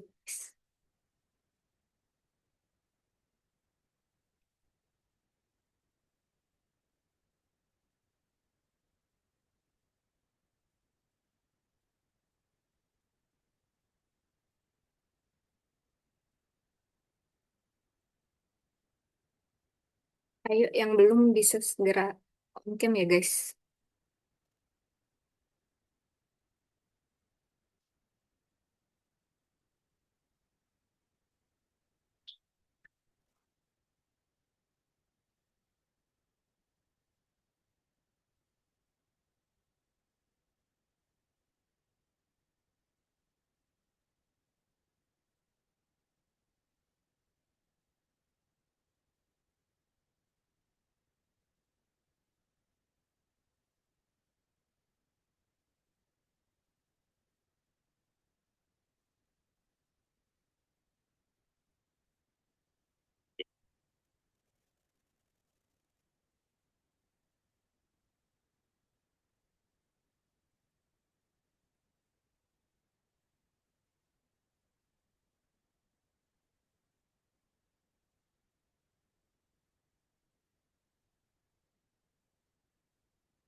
Ayo, yang belum on cam bisa segera on cam ya, guys.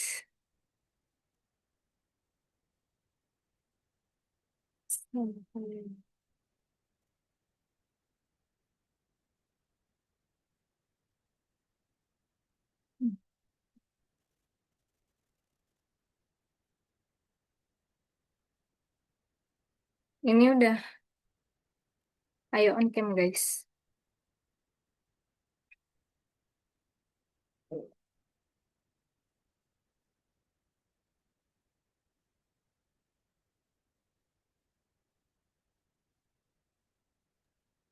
Kepada peserta yang lain yang tidak terkendala jaringan atau berhalangan bisa on cam buat mengabadikan momen bersama kita pada kegiatan siang hari ini.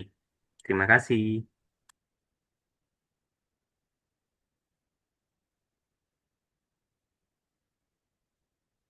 Oke, mungkin kita mulai ya. Ini slide pertama, gayanya formal dulu. Bisa formal dulu aja. Oke. Satu, dua, tiga.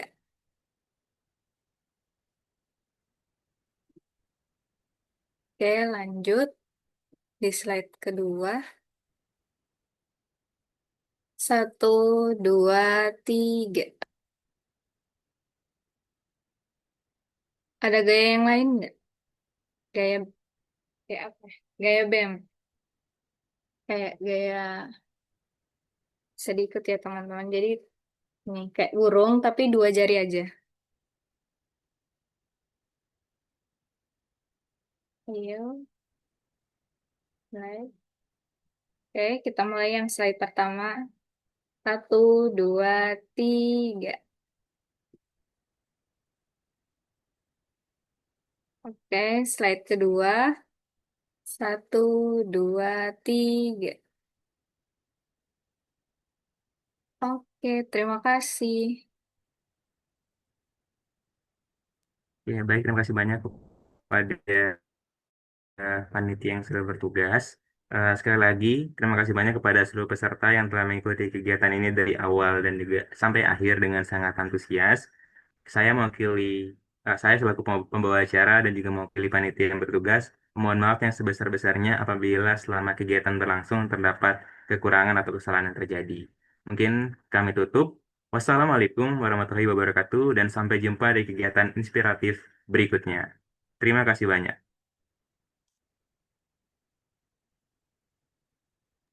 Terima kasih. Mungkin sebelum meninggalkan ruang Zoom kepada para peserta bisa mengisi link presensi akhir Terima yang kasih. ada di chat Zoom.